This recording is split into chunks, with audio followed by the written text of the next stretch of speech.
Alrighty. Doc here from North America. Good morning, good afternoon, and good evening. You can see, that's Mexican peso. I was going to say you can see the Swiss lifting up again, but that was the Mexican peso. Let's get that in there, right one. There we are. And, yesterday, as we said, the Federal Reserve on Wednesday told us what we thought finally was going to be facts, not fiction. And sure enough, the numbers came out during our webinar, and they didn't look too good. And it seemed to contradict pretty much what Mr. Powell had said the day before. And you just got to shake your head at this. It's like, just when you think you're out of the woods, or just when you think it's, okay, finally they're going to do what they're supposed to do, they just tell us another fantasy. It's like amazing. And Wednesday, he just made it sound like, okay, yeah, we've got a good grip on this. We understand now there's inflation. We don't think we see a recession. We're not going to jam interest rates up too aggressively. We'll just go a couple half a points here and there and then get it up to where the bond vigilantes have kind of reached that point, where they are now. So in other words, the bonds have already moved up to that area weeks ago, knowing that this is where it's at. Okay, here it goes. Here's the numbers now. April trying to get number here, having a look. Let's see. Okay, so here it comes. The numbers are coming out as we speak. 328,000. 428,000 were created in April. The average, as you see, they're looking at the average is the 12 consecutive month before of 400,000. Unemployment is a 3.6 unemployment rate for this. Let's see, what are they going? Crashing at 3.6. Now the stock markets themselves seem to be pretty calm about this. You can see the Swiss has lost a little bit. It was plus. Now it's just kind of turned a little yellowish. It's trying to move down. Dow Jones Industrial Average now is up. It was down 130 points. Now it's up about 10 points. Kind of like a background noise type thing. Hey, Robin. Well, the numbers came out, and the 428,000 seemed to have everybody happy. Warehouse jobs increased by 41,000. So the Dow's lifted up about 100 points, which to me is just background noise.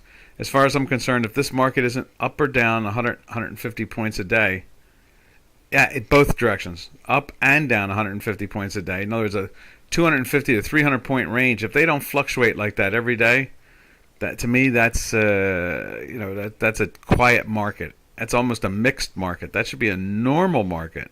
So when you see the thing down, 200 points, that's like, oh, okay, a little selling going on there, or vice versa. And if it happens in both directions, a 400 point range is nothing, up or down, or combined together. So, but yes, the Federal Reserve, just when you thought that they were going to tell us the truth, why they think they can do that is very odd, isn't it? They know that the numbers are coming out. He knew what those numbers were going to be on Wednesday. All the things he said on Wednesday, he talked the market up. That's what he really did. He talked the market up knowing that the numbers were going to be bad on Thursday and that it was going to contradict everything he was saying. He knew that because they feed the data to the Bureau of Labor Statistics, the BLS. So in other words, when you're looking at unemployment numbers, they're getting it from the Federal Reserve. When they're looking at consumer price index, they're getting it from the Federal Reserve. When the BLS, the government Bureau, the Bureau of Labor Statistics, it feeds all these numbers out for producer price index or inflation or any of these things, it's coming from the Federal Reserve. The Federal Reserve is putting these numbers together through their banks around the country. They have these Fed banks, and I think there's like 11 or 12 Fed banks, and they know these numbers. They're looking at them days and weeks ahead of time before they're even released to the BLS and before they're released to the public. They know what they are. He knew what those numbers were going to look like yesterday. and he sat there and talked the market up. Ugh, you just you can't make this stuff up. That's the amazing part. You couldn't invent this stuff because no one would believe it if I was just saying it. But the market showed it to you very productively yesterday. They took it up almost 800 points on Wednesday from from being down, I guess, like 150. So they had like 1,000 point swing on Wednesday, and then they dropped like 1,100 points on Thursday when the numbers had been confirmed. Amazing. Just amazing. Anyhow, that's the world we live in. That's why we shake our heads and follow quantitative mathematics instead of following the fundamentals, because they know what the fundamentals are.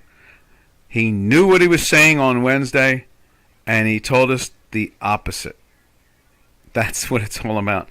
10-year bond yield is 3.06, almost a 2-point move. That's pretty aggressive, 1.7 to be exact. But just rounding it out, it just ugly, and just what's the best word to describe it? Irresponsible. I guess that's it. That's what it is. And they're the buyer of last resort. That's the wild part. The central banks, and in particular the Federal Reserve here in the United States, is the buyer of last resort. So in other words, we're not waiting for money managers really to kick things up. We're not looking for retirement fund managers or hedge fund managers or any of that. It's the Federal Reserve that seems to control every dime that's put into this market on one level or another. They say, "Oh, what's Yano say?" Yano say, you can show that the U.S. 500 S&P? Yeah, here, let me put it up on there. Yeah, here's the bond. Bond's been no, not there. Let's cancel that. Yeah, can you believe that, Giannis? They do that. No wonder, the great video you had on how to trade the fundamentals was so true. It's very fleeting. It lasts for seconds, if not any longer than a minute and a half now. Whereas when the Federal Reserve used to announce those things, there you go. You can see there, and it's not that bad when you really look at it. That's the 30-year. Yeah, it's down a little bit. Nothing major. Matter of fact, the 30-year is almost unchanged. It's green here. The 10-year is the one that's taking the hit, the shorter term, right there. Well, actually, this is starting to show it the other way around. It's showing it a plus. Now, let me just go over and look. Let me just refresh that. That might be just off kilter altogether.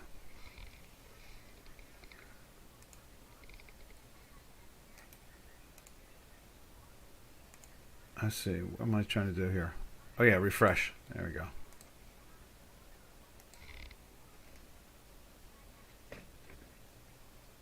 There we go.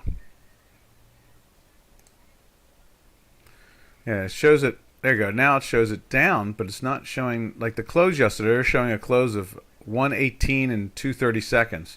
Remember, this thing trades in 64ths.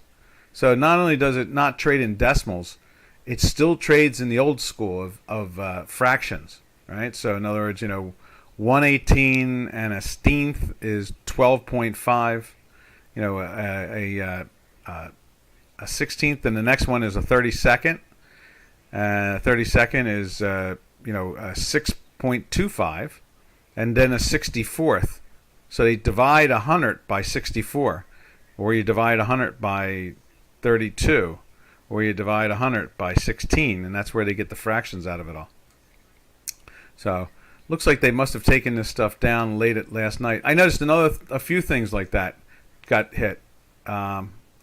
You can see here's the stock market. It's trying to lift back up again. It was down. The Dow was. This is the S&P 500. Was down to 411.75, 411.75. You can see that there. Right now it's trading at 4. Where's it at now? 4.149. So it's up 38 points from its low. This is the S&P 500. Yeah, let's go over here. Let's check out Dukascopy's bond, because they have a bond on here. They have the 10-year on here too. I've seen that.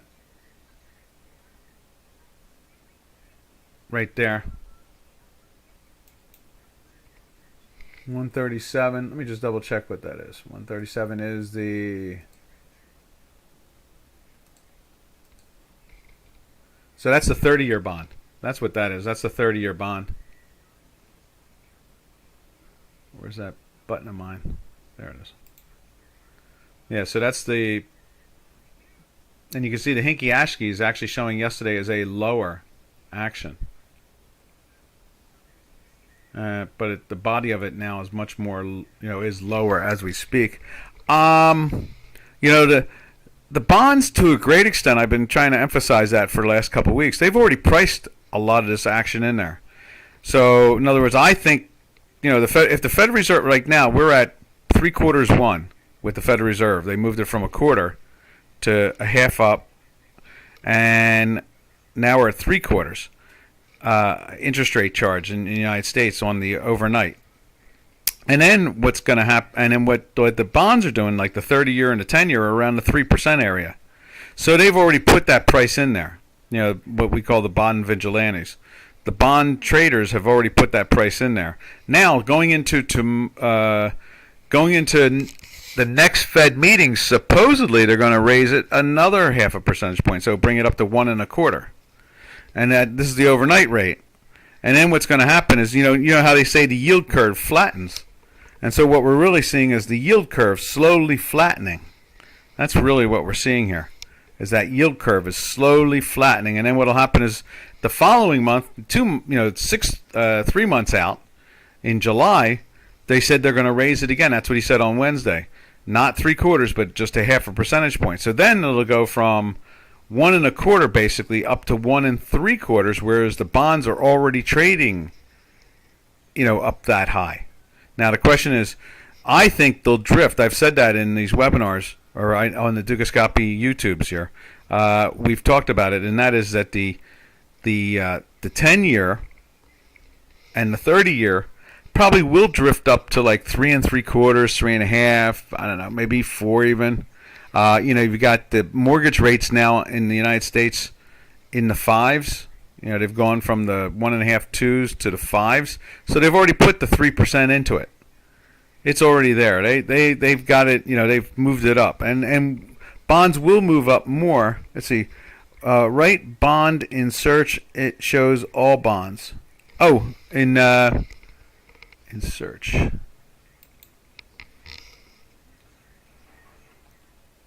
Oop, wrong board I hit there. BONDS.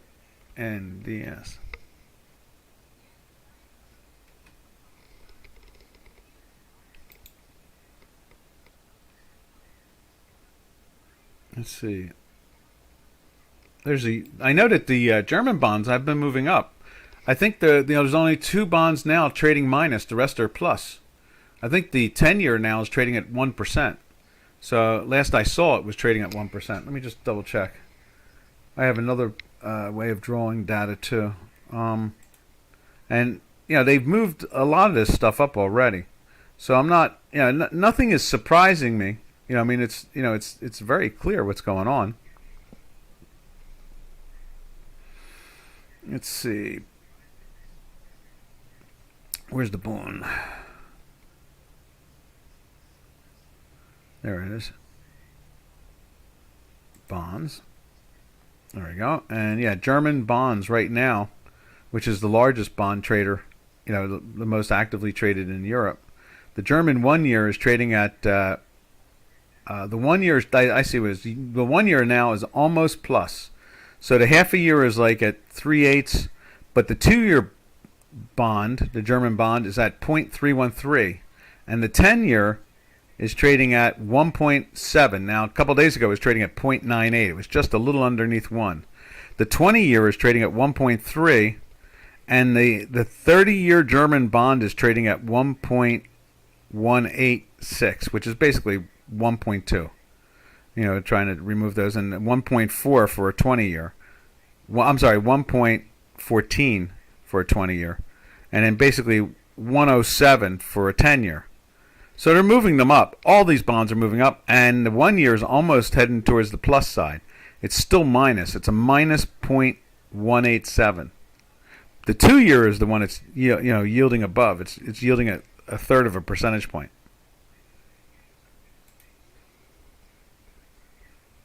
And so that's really the gist of it all. It really is that they're not surprising us any. The bonds are not being tricked. It's just that the equity markets. He's trying to keep the equity markets stable. I guess that's what it really comes down to. I mean, that's the only way I can interpret it. Is the Dow Jones Industrial Average is only down like 25 points now. It was down 150. The S&P 500 down 6 points. Brent trading at 112. The U.S. West Texas is trading at 110. So the oils are feeling a little of the pain. And it's just an interesting situation going on here. Is a Federal Reserve that just refuses to give us clean information. They know it. They know what it is. They know it ahead of time, days and weeks ahead of time.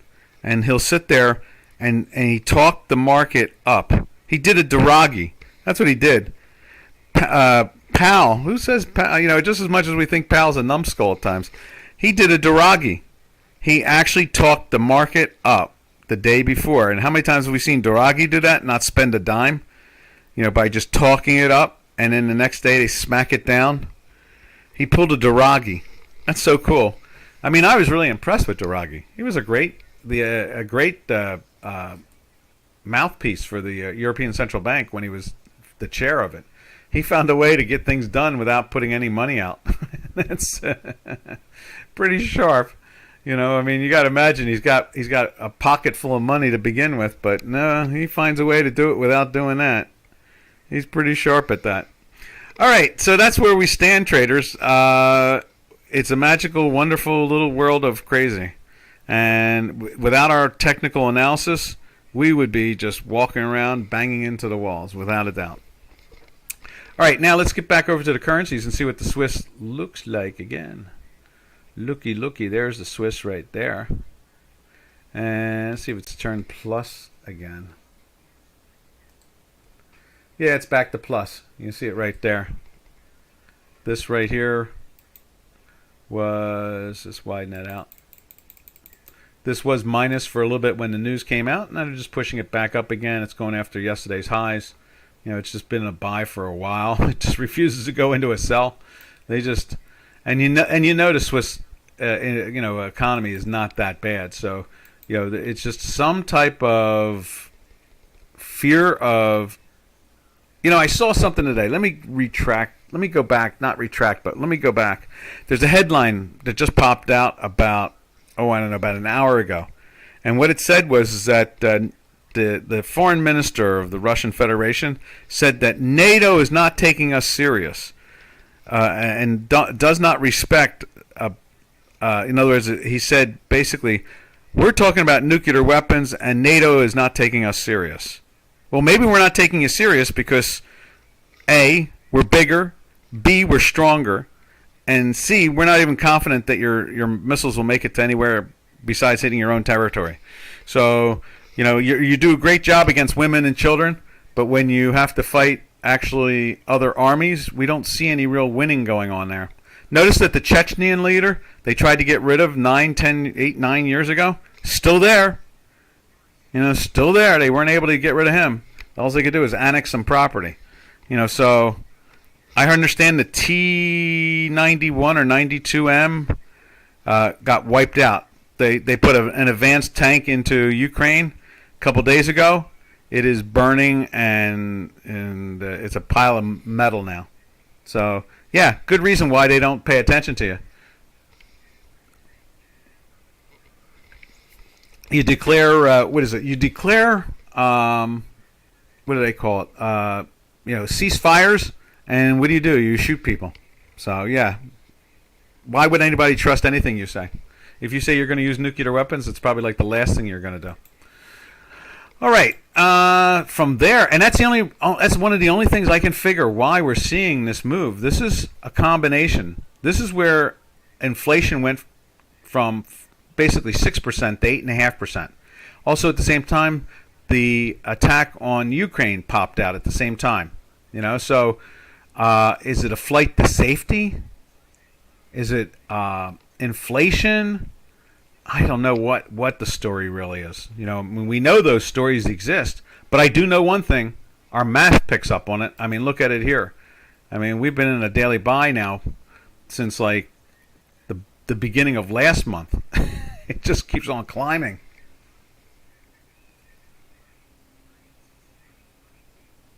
Yeah, I hear you.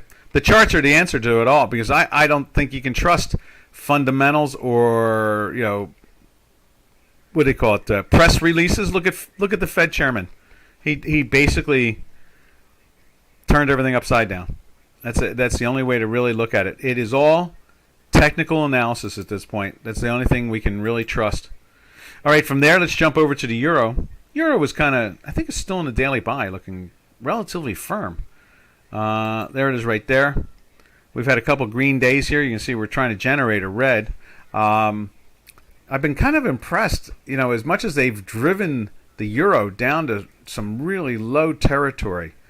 The euro itself seems to be holding up pretty well overall. And there's, the news is not beautiful. The stories are not pretty, about the whole continent. But, the euro seems to hold up fairly well. This is the fourth day in a buy. I would love to see it get out of this weekly sell, though. It's been, since the increase in inflation and since the adventurism in Ukraine, you can see this thing has just been on a slow, steady grind on the downside with little pops up and then knocking down again, and that says a lot. Everything now is all technical analysis and fundamentals, and whatever one of these politicians say, whatever one of these bank chairs say, or one of these foreign ministers say, make almost no sense whatsoever. They just don't have the they're just not trustworthy enough to be able to believe that it's real. That's the problem. Only technical analysis is real. Did you see that Canadian? I just saw that. CAD just jumped due to employment data. I know. It was really amazing. Check this out. I really was looking forward to when we got to the Canadian, but since you mentioned it, let's jump over to it. Here is the Canadian. Check this out. Yesterday, they had that thing. They were banging it down yesterday. And then going into last night, this is a bar that closes, at New York time, at 5 o'clock New York time, right there. That's what that is. And then they started it up there. I mean, they brought it down. We were pounding down yesterday. Now you can see right there, we're trying to get into the sell. Into the buy right there. Matter of fact, let's widen that out. Yeah, they're playing with the buy number as we speak. Right on the edge of it. I was really surprised. Because, I look up at oil, and oil's trading, up $5-6. Usually the Canadian dollar shows the same thing, Let's see. Let's show you the full screen. Right there. That's it. Yeah, look at that. I was really surprised. We had the Canadian. I thought for sure, oil's rising. Gold was kind of flattish, not lift. We at one point were a plus, but you would assume that the Canadian would be hanging around this 0.72 area, heading down to the 0.618. But all of a sudden, it's that flight to the dollar again. They're running to the dollar. They just keep on running towards the dollar over and over again. I guess they want their money back. So in other words, people invest into the dollar because they know they're going to get it back. And you can see right there, it's even gone into the plus side right there. And that's a real surprise to me. It just says, Giannis, it really says something odd about the marketplace right now. It really does. I've never seen markets like this. I'm sure, Robin, you're the same way. This is just, I've known Robin since the early 80s on the Chicago Mercantile, or mid 80s. Since the crash of 87. We've known each other about a year before that. I've never seen this much confusion in information and watch it being retracted or changed in a 24-hour period from people who know what the numbers are to begin with. That's the weird part. Let's see, was it 15,3 instead of 39 in Canada? Is that what did that? an actual rare move. It is, because that thing is kind of locked. I think that the real example, Giannis, the real example of it all is when you look at the Swiss against the dollar and you look at the yen against the dollar. It says something is going on behind the scenes. That's what that says over and over and over in my head. Something is going on inside my head saying that over and over again. Just to see those, let's go look at it on Dukascopy again. Check this out. When you look at the Swiss against the dollar, you just know their economy's not that bad. I mean, you just know it. And look at that massive rampage, right? Look at that massive rampage. And then you go over to the yen. Another one of those. I mean, no doubt the Japanese market is, I could say a lot of things about it, but you just know that they're stable on some level. And it's the same thing. Look at that massive run. They're running towards the dollar at a really high rate. There is something going on there. Can it be inflation, really? Can it be the situation in Central Europe right now with the Ukraine? I don't know. None of it makes any sense, Robin.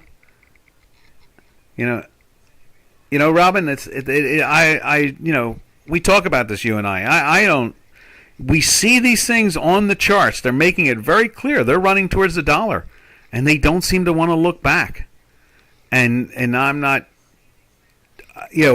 What can we say, factually about the dollar? What do we know about the dollar?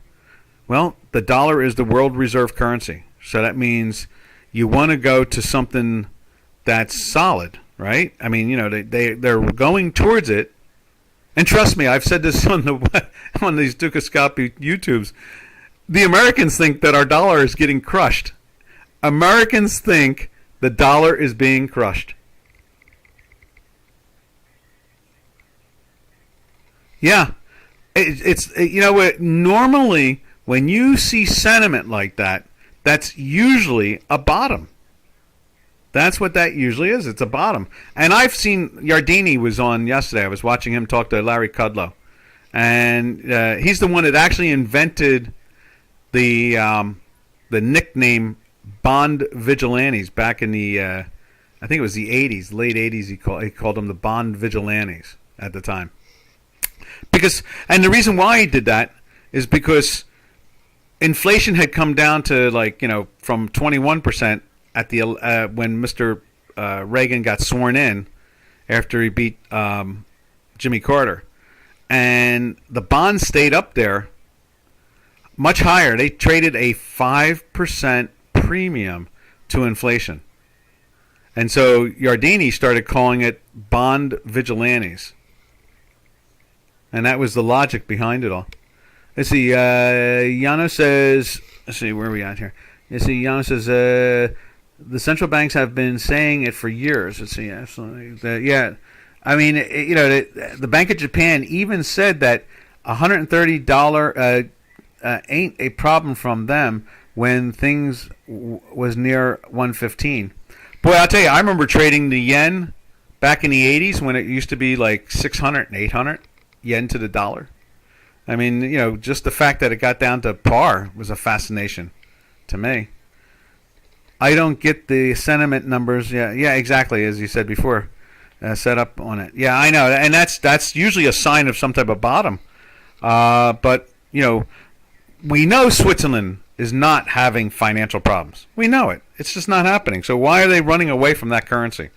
We know that Japan, they're organized enough. They got over. They're the largest holder of U.S. bonds in the world. They are the largest foreign holder of U.S. bonds in the world. I think Europe is second and China is third. I think it bounces around like that.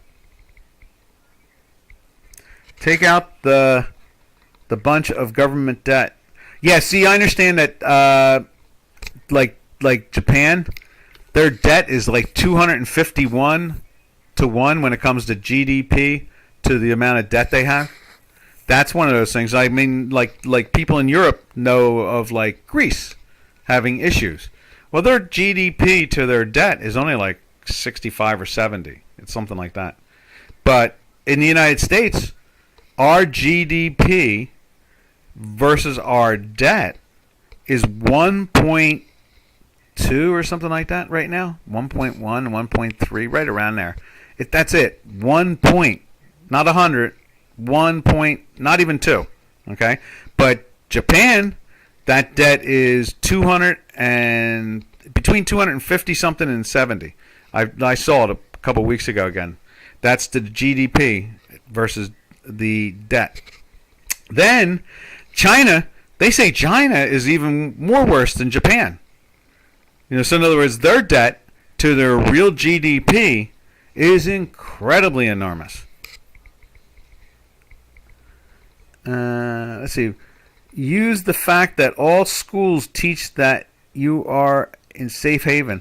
Yeah, and I talked about it yesterday. How when World War One, I guess it was during the Bolshevik Revolution, and then World War One, most of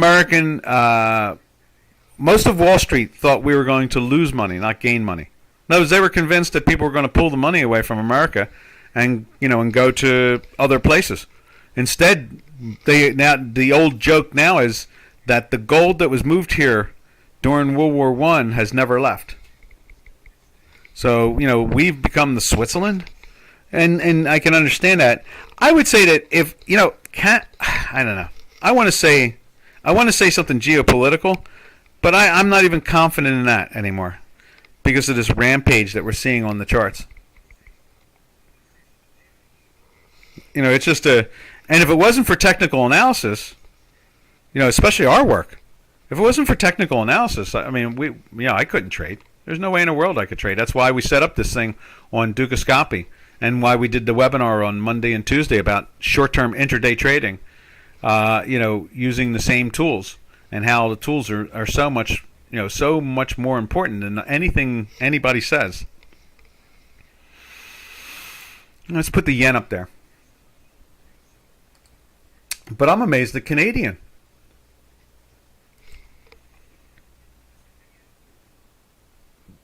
Wow. We're getting some jumps in the bonds. The 10-year is up to 312. We were just looking at a 3.3 a few minutes ago. Let me go over to the bonds again. They're really starting to turn. There they go. Look at that. They're taking out yesterday's lows now. There's the 10-year. They're up to almost 312 now. Oh, I totally agree with you. And you did graduate school. There's no doubt about it. I mean, when you look at the big graduate schools here in the States that like Wharton or Wisconsin or Harvard, MIT, they're business graduate schools. They all talk the same game. They're not exactly. They don't move away from each other. They all follow the same fundamentals: dollar cost averaging, inflation minus return, EBITDA, DBDA, all that stuff. They speak it, they believe it.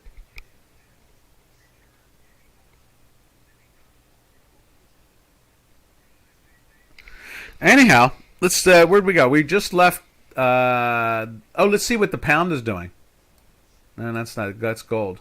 Gold's not lifting too much from it. Look at that. Gold's not able to get off its back. Yes, exactly. That's why the valuations are all the same. Yeah, and they sell. Well, there's so much cash out there, and we talked about this yesterday and the day before. You can't raise interest rates, or you can't raise dividends as a bank, a commercial bank or a private bank, without permission from the Federal Reserve.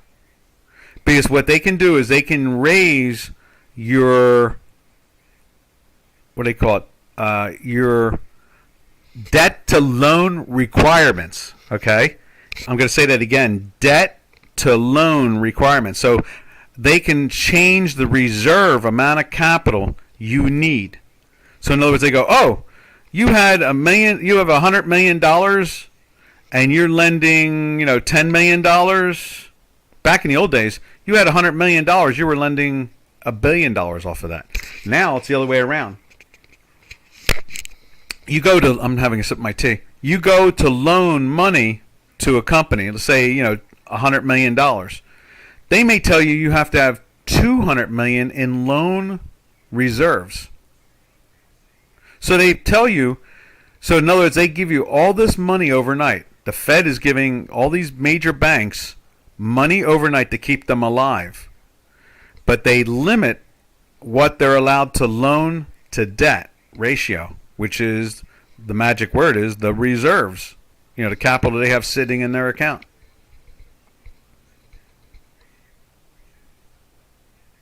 Yeah. Okay, yeah, let's see. Oh, yeah, and never mind. Oh, yeah.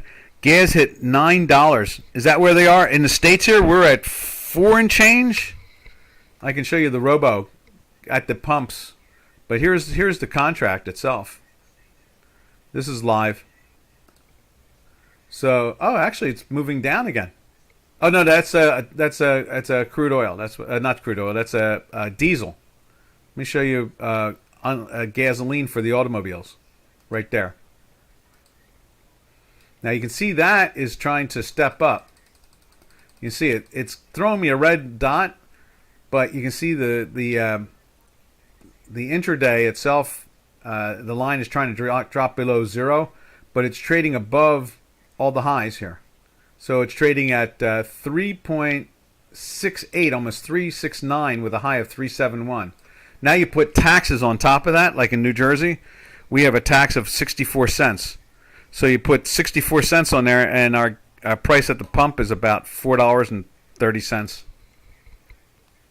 Nat gas. Let's take a look at nat gas in Europe. It's been trading in the 27s and 28s. Let's see what it shows this morning in euros.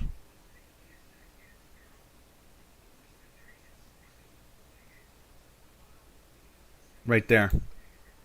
Yeah, 28.5. So it's up about 3/4. Here in the States, our nat gas is also going after the highs. Right there. It's backed off a little bit now. Yesterday it was another high. We were at 8.84 yesterday. The high was 8.9. That's your $9. It's backing off a little bit today. We've been in a daily buy since this little pop here. And we've been in a weekly buy all the way back since January. We've been in a weekly buy. When it was trading in the threes, the high threes, low fours. 377, 380, 390, and that type of thing. It's doubled in price, tripled almost in price. No, doubled in price. Yeah. And European gas, to a great extent, has been kind of locked in that $2 range between 29 and change, almost 30, down to the high 27s.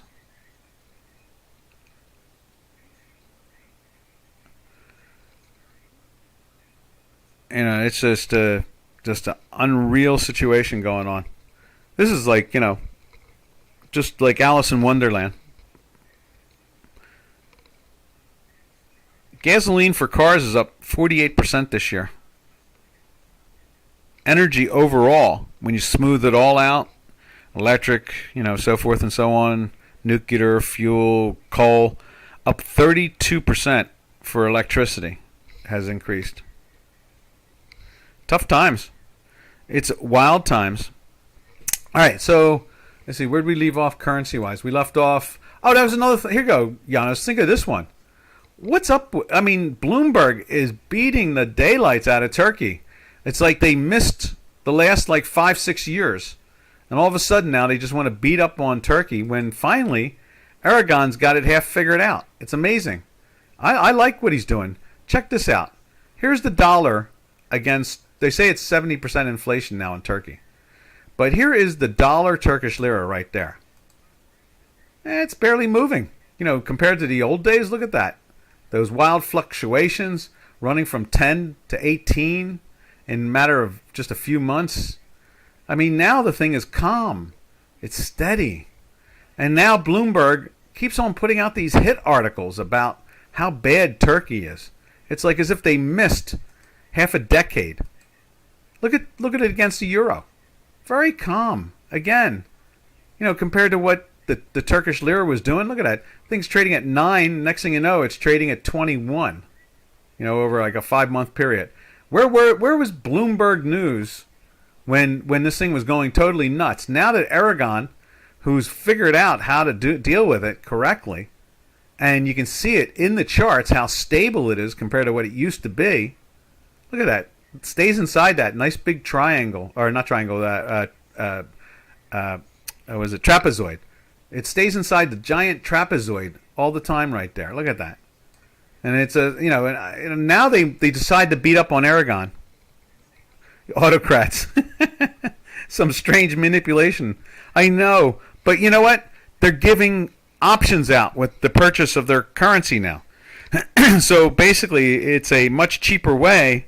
I think the South American countries who always get in trouble, and then they have to declare bankruptcy, and then they have to, come up with a new package plan, and they put out all these hundreds of millions of dollars. They need to follow what Aragon's doing. He is giving out a put. Every time you buy the currency, he gives you a free put. And what they do is, if you buy, the euro against the Turkish lira at 1581 right here, and you buy that, and in 6 weeks from now it's trading at, say, you bought it at 1581, and now it's trading at, say, 1550, they'll give you the 0.3 from the put. To me, I think that's a really smart move. Instead of trying to bail it out, trying to basically paint. We used to call it painting the tape. That's what we used to call that back in the old days. So in other words, you tried to pump up the price of a currency or a stock or a futures contract. You tried to pump it up, and at the end of the day, or somewhere in the middle of the day, you all came in and started buying it towards the end of the day, and we would call that painting the tape. And then it would close at a different price, and then the next day when it would open up again, it would be nowhere near that price. And it cost money to do that, to paint the tape. Now he gives out a free option, a free put for every buyer of the currency, which think about it in an investment, graduate school type of point of view. So what you're telling foreign investors that if you put money in that country, you're going to get your money back. They're going to give you the difference for what you lost. So now you've got money willing to sit in investments in Turkey, knowing that they're going to get their currency back. So now what they have to do is be discriminating about what they invested in. I mean, that makes total sense to me. Doesn't that make sense to you? So it's not really a manipulation. What they've done is instead of robbing the sovereign fund or taking their foreign reserves and painting the tape, instead what they're doing is they're now putting it on a tax line. In other words, they will just tax the population to pay for that 0.30 that's owed to that particular investor. But again, the money's sitting there working. Well, yeah, we both know what the larger issue is. I agree with you. The larger is socialism versus capitalism. It always is. Capitalism works. Socialism doesn't. I mean, that's why your country and Poland and Slovakia and the Czech Republic and Hungary and Bulgaria, they're all doing so much better than France and Italy and Spain and Germany, because the old Western European states are practicing more socialism. Yeah, free people, free markets. That's where it's at. I totally agree, 100%, Giannis. Free people, free markets. That's what it's all about. Without that, it's a waste of time and money.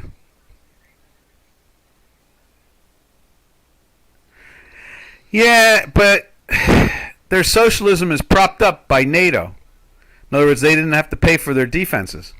So in other words, matter of fact, look at the socialism of 10 and 15 years ago in the Scandinavian countries, and they've pulled it back dramatically.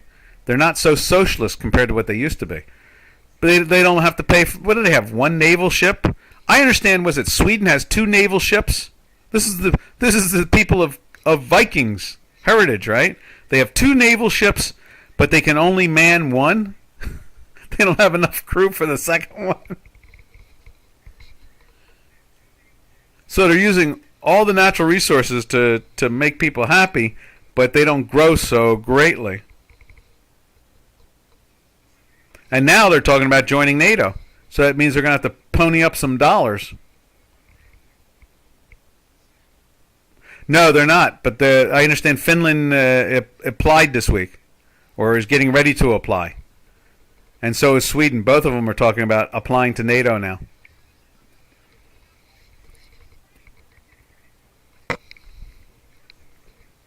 Yeah, it's just a matter of hours and days, it sounds like, that Finland and Sweden will be applying to NATO. Yeah, well, the uncertainty has made Finland think that the 800, what's it?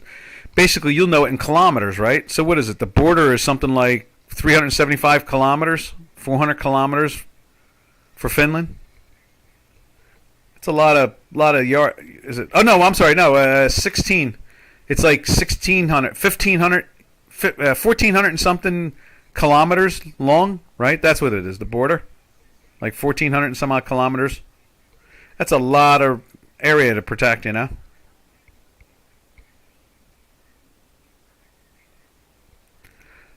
See. Russia hiked rates this week. Everybody has to do it on some level. You know what the bigger question is? With everybody raising rates, why aren't we seeing them run away from the dollar towards those particular pairs trades? I found that to be very interesting, is that they're not doing that. I mean, you get a little dead cat bounce out of it, but you don't get anything more than that. One of the traders yesterday was talking to me about Wednesday, early in the morning before the numbers were out. I said, yeah, it's just a dead cat bounce. Boy, I didn't think it was going to be that dead a cat. And we see the same thing in the currency pairs. Yeah, we're not really seeing the fundamentals work even remotely close. Yeah, they're just kind of like drifting around. Let's see. So what about the kroner or the NOK? Let's see what they look like. Now the kroner is in the dollar index.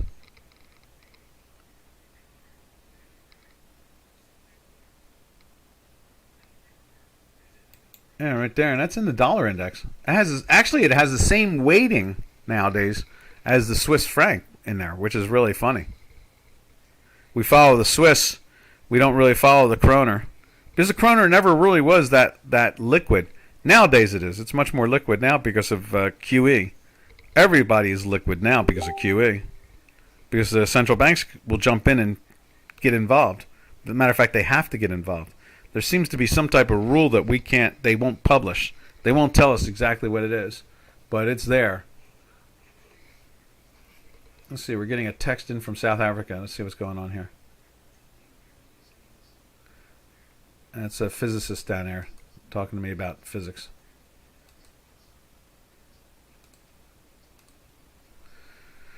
Yeah, that's what it really comes down to. It really does. It all comes down to the fact that we're not, even when fundamentals change, we're not seeing money move away from the dollar. I don't know. It has a little feel of an ominous, like a scary situation going on.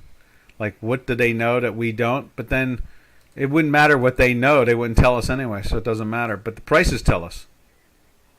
Prices are telling us every day what's going on. And hence, that's why we've got to stare at the technical analysis.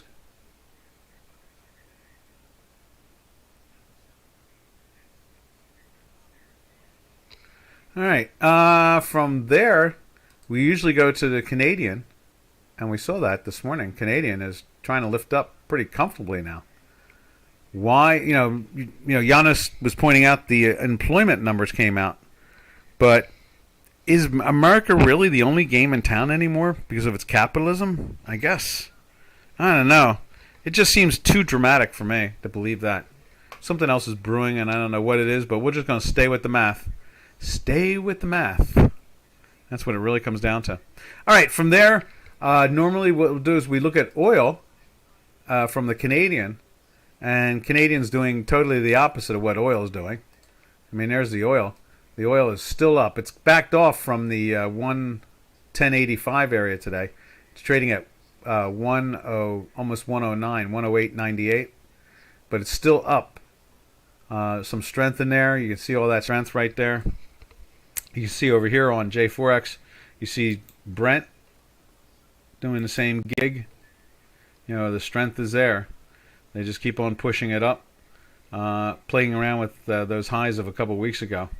I know I saw Germany said that they're going to back away from Russian energy. So I said yesterday about that, the fungibility, what that means really, fungibility means that if you're country A and you buy oil from country B and you choose to stop buying it from B and you're going to buy it from country C, somebody else like country D or E is going to go buy that oil instead. So that's what they call fungible. In other words, in the end result, it's a closed system. So unless we get an expansion of oil production here in the United States, it won't mean much. If Germany does or doesn't. I mean, it's spiritually or like geopolitically, how makes people happier if Germany would not buy from the Russian Federation, but someone else will. It'll go into the marketplace in one way or the other, and so that's maybe they'll get a little less for it. I don't know. We'll see. But in the end result is that's normally what would keep, with the oil being this firm for these days. That's why Canadian. Let's put the Canadian again up on J4X here. That's why Canadian had been moving down.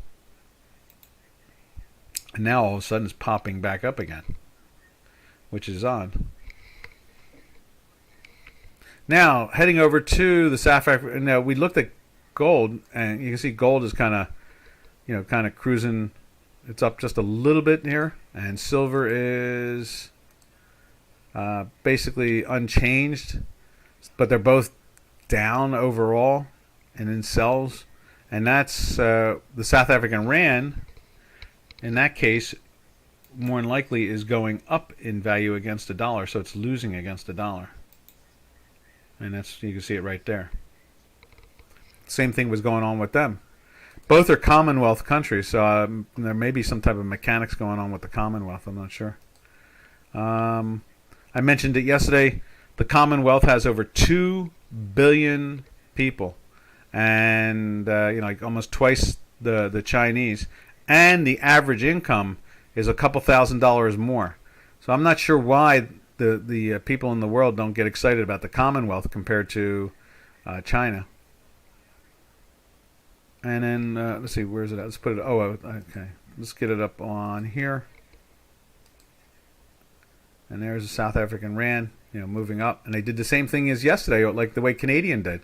Just launched itself. One moment it was looking beautiful, closing, for the last couple of days in the sell, moving down. And we're in a weekly buy. So I guess the overall longer week-to-week trend is still pressure on the upside here, since it was down in the low 14s. And now we've gotten up to almost 16 and change, even higher than 16.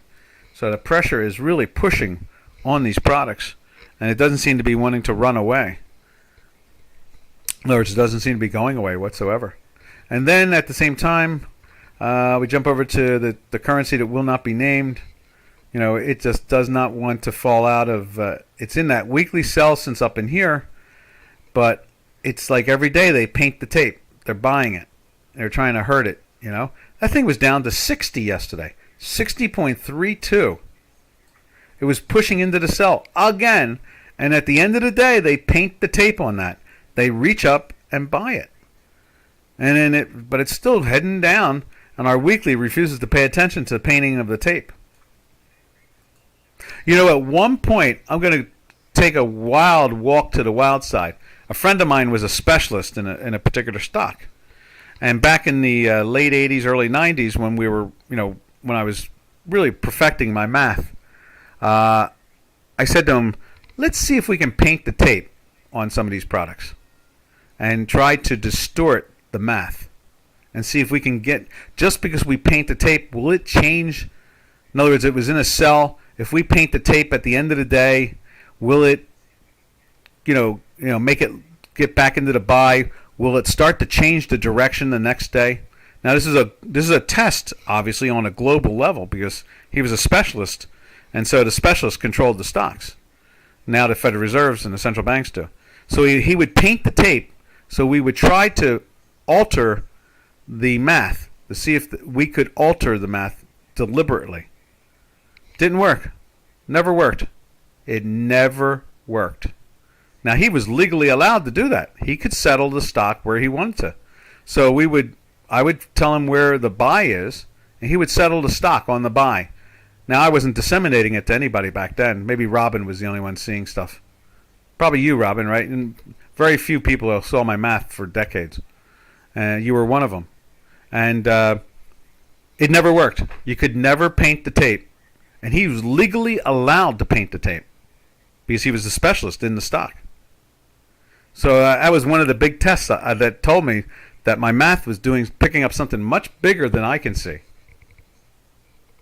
And I think that is it was mind-blowing then. It's mind-blowing now that I say it out loud. That you can't paint the tape using my math thinking you can change the direction of something. It doesn't work. It has to naturally do it on its own, or it will not do it. And this is exactly what I see when I see the currency that we will not talk about from the Russian Federation. They keep on painting that tape every day.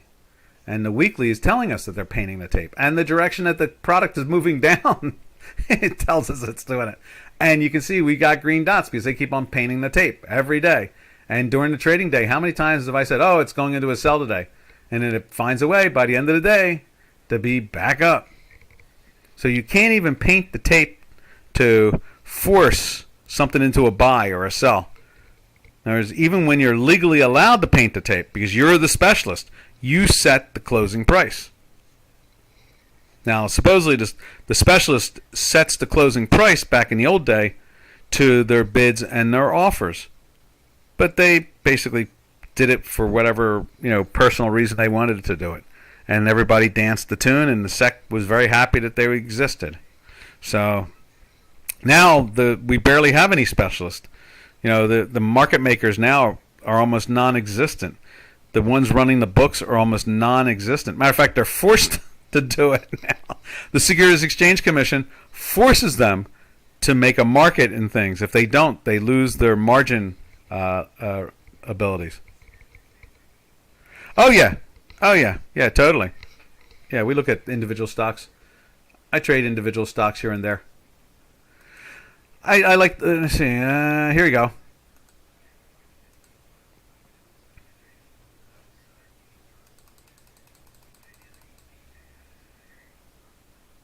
There's the QQQ.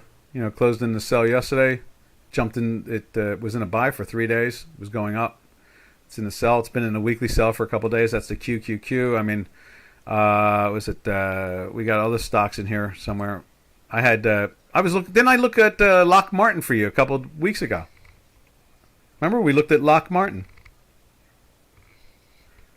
It was you that asked for Lock Martin, right? Yeah, it was you. Yeah, I follow. We have some people that use it in our service. They use stocks. Robin's been following this one. This that Wood. What's her name? Katie Wood or something like that. She's got that. She's one of the second generation tigers from Julian Roberts, one of the famous Connecticut hedge funds. Julian Roberts, and she's one of the second generation of what they called the tigers. He created a bunch of funds and money managers called tigers, and one of them just blew up. Yeah, Kathy Woods, that's it. So Robin's been following this stock. You can see we went into the sell here. It's been in the sell ever since. It's been in a weekly sell since back here, and it's lost 35%. Robin's thinking about throwing some money into it when when the math turns up. So, all right, traders, everybody have a safe and smart weekend, and try not to paint the tape. Happy trails to you until we meet again. You know what we're going to do? We'll label this Happy Trails to you to all our trading friends. We're going to label this Don't Paint the Tape. Don't trust painting the tape. That's what it should be. Don't, because that's what the Fed chairman did. The Fed chairman painted the tape on Wednesday. That's going to be the title. The Fed chair, or Powell, painted the tape on Wednesday. That's exactly what he did. All right, traders. Later. Everybody have a safe and smart weekend.